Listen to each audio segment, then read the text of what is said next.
I've always wanted coming home to feel like I was entering my own immersive world. I knew I needed to draw inspiration from the wizard of all immersive world creation himself, Walt Disney. But why pay an admission price for someone else to tell you what your fantasy land should be when you can build it yourself for yourself, just how you like it?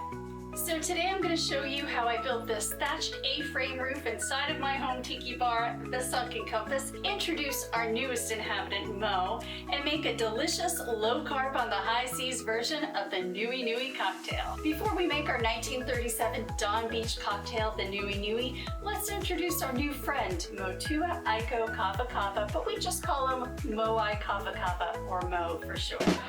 Mo came to the Sunken Compass from Easter Island's Rapa Nui people by way of an ancient digital marketplace where traders and local villagers alike post and sell their wares. Mo was posted by a local who said that they found him abandoned, unwanted, and just left out for takers. Many nearby villagers inquired about Mo, and some even said they'd come for him. But I was the only one that completed the short trek to make the trade. It was a very favorable trade, indeed. I was aware that Mo was not an 18th century museum piece, but he's still pretty old, maybe 40 to 60 years old perhaps, and he looks like he's lived a rough life and seen some things. Due to the cracks and chips, I could tell that he was not carved from the traditional and nearly extinct tormural wood that was used in the 17 to 1800s. Plus, he has no drilled hole in his spine for ceremonial hanging, and he has sturdier legs with an integrated base to make him more attractive to tourists. But I instantly loved him anyway. The villager who rescued him pointed out all of his flaws to make sure that I really wanted him, and I was sure. I mean, come on, who could say no to that face?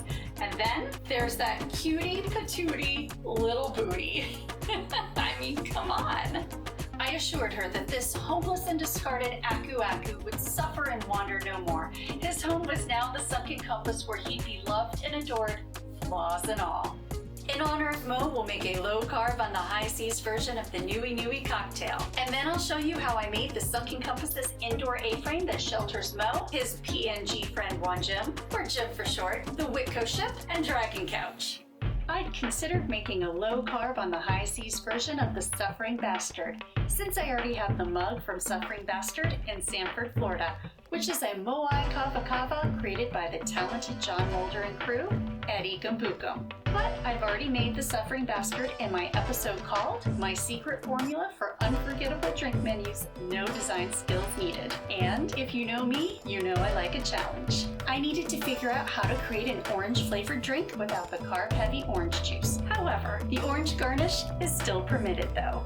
So today, we'll start with ½ ounce lime juice, ½ ounce lemon juice, 1/8 ounce orange extract, 1/8 ounce vanilla extract, 1/8 ounce orange flower water, 3/4 ounce of low carb on the high seas cinnamon syrup, 2 dashes of Angostura bitters, ½ ounce of allspice dram, ½ ounce of orange curacao, ½ ounce of Crujon Blackstrap rum, 1.5 ounces of Pusser's Original Admiralty rum.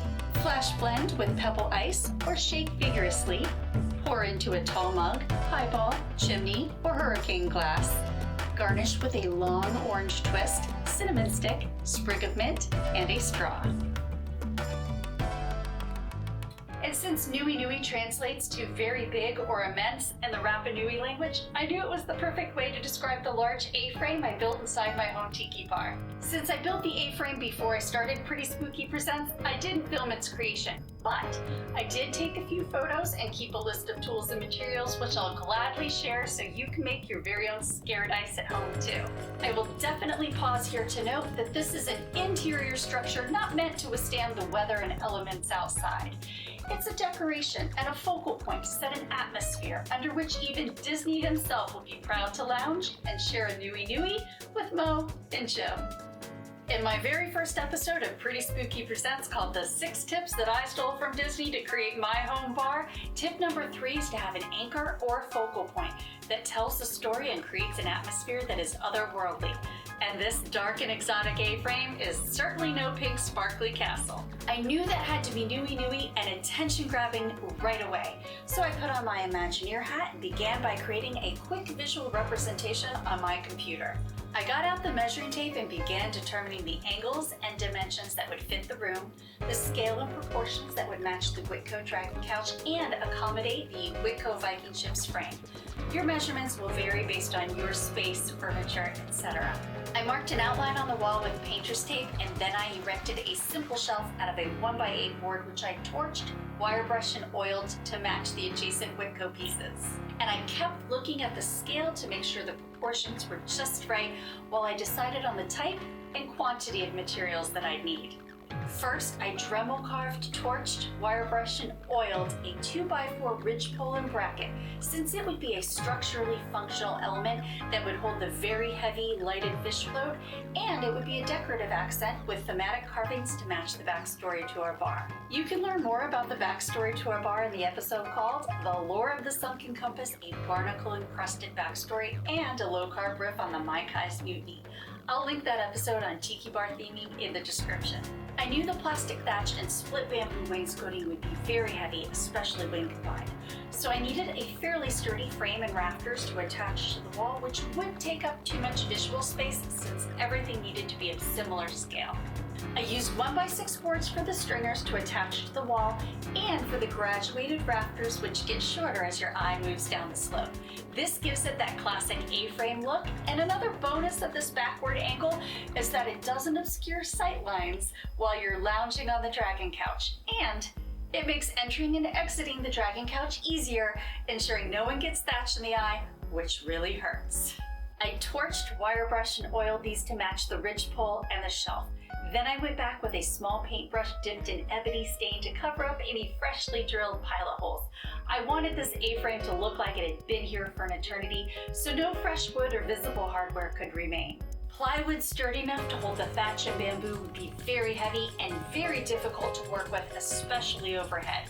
So I took a gamble and tried the only lightweight material that I knew of that wouldn't bow or bend: purple insulation foam, which happens to cut easiest with a long serrated bread knife.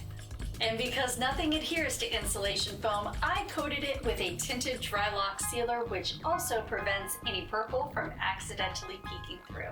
This allowed me to use a combination of construction adhesive and black wood screws to attach everything, from the heavy bamboo wainscoting on the bottom to the strips of artificial thatch on top.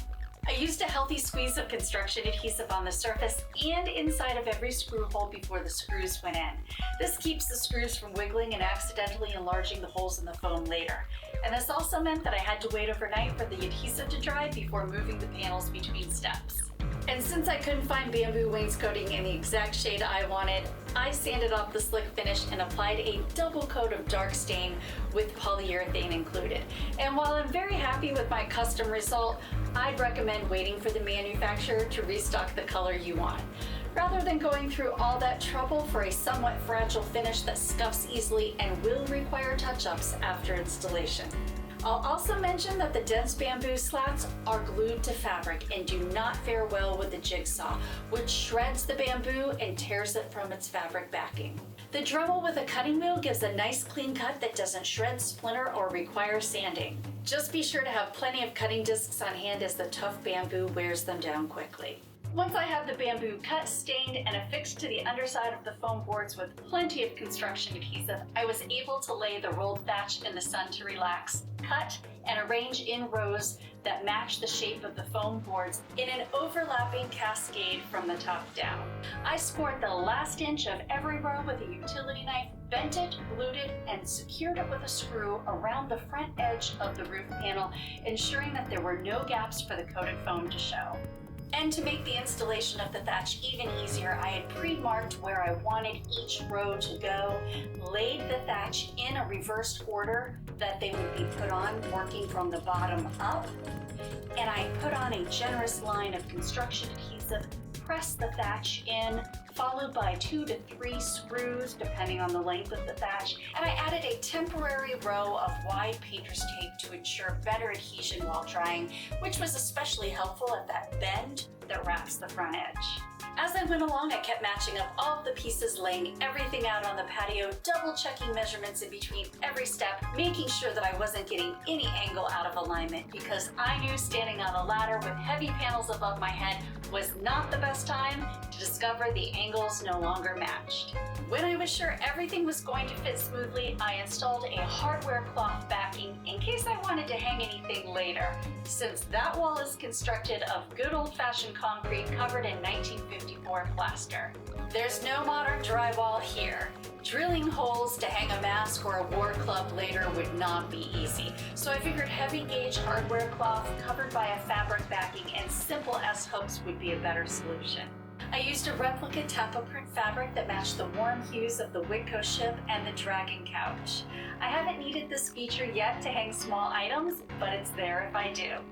I'd previously notched a channel in the back of the ridge pole to allow the fish float's electrical cord to run behind it. And I carved a channel on top so the cord is completely hidden. I used the rugged shelf to help hold the hardware cloth while I marked and pre-drilled the holes for the ridge pole. Then I sandwiched the hardware cloth and the electrical cord behind the ridge pole and used the same screws to attach everything to the wall at once. The pre-countersunk holes in the ridge pole's bracket enabled me to disguise the screws with painter's caulking and dark brown paint later. Now it was time to install the stringers with pre-attached rafters, tucking the edge of the hardware cloth just under the edge of the stringers. Everything was already torched, wire brushed, and oiled, so aligning, pencil marking, drilling, and screwing was made easier by a little pre-planning. Next was the most difficult step, installing the heavy roof panels. So I started with the most awkwardly placed panel, closest to the bar. I used carpentry clips and vices to help keep the panels from sliding, while I carefully marked the outline of each rafter so I could drill through the tough carbonized bamboo wainscoting. Marking each hole with a wooden skewer made it easier to find the holes through the thatch when I was drilling downward through the thatch and into the rafters, ensuring that I'd hit the rafter on center, all while holding everything in place and keeping it from sliding or shifting. Having a helper certainly would have been advantageous here, but I had vacation days that I had to use and Mr. Spooky was at work. So I started at the top and I prevailed. Did I ever mention that I like a challenge? And the second panel went up the same way. Clamp, hold, mark, pre-drill the wainscoting, insert the skewers, realign the panel, hold it all steady, pre-drill through the thatch and into the rafters, and screw it in place, starting at the top, working my way down. I'll note that it's important to use something like a water-based chalk marker in a lighter color or a soft grease pencil to make your marks on the bamboo wainscoting so it'll wipe right away without a trace. With everything in place, it was time to install 2 pieces of quarter-round molding to the bottom of the stringers with thick rope stapled tautly to each end, which will allow for adjustments in the fabric later if needed. For the final step, I added rope trim to cover up any gaps, went over all the screw heads with caulking, and touched up everything with dark brown paint. I had some leftover foam, caulking, and rope, so I decided to make a string of faux net floats to hang inside the A-frame. I really liked the way they turned out, especially since they were made from foam that would have been thrown away and caulking that would have dried up in the tube. Let me know in the comments if you'd like an episode of how to DIY your own faux floats, because the Sunken Compass can always use another string or two, and maybe my next set might even have some hand-sculpted barnacles.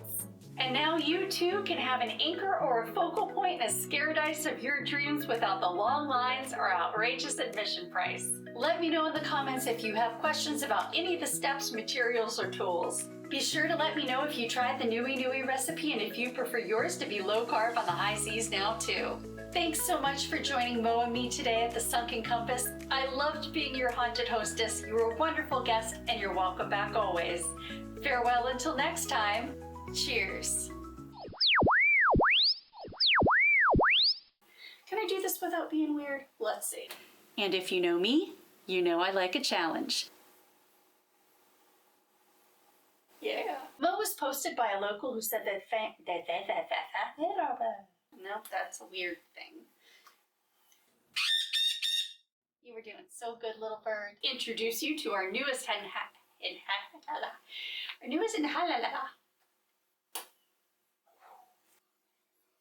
making stuff. up as I go along. Yeah, yeah.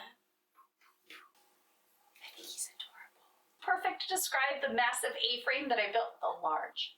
It's not massive, it's just large. We're gonna take a sip of this because it's delicious. Nice. The villager. I'm gonna spin around in a minute and you're gonna chuckle because he's adorable. In honor of Mo, we'll make a Viking ship. No, we won't. Why am I talking backwards? Trade favorable indeed it was. Talking like Yoda. Very favorable it was indeed, yes. If that hadn't happened, that would have been the perfect take. And since Nui Nui, and since Neener, okay, Mo, Jim, y'all gotta help me here. And inside each screw hole to prevent the squoos. I knew it would be a perfect baby.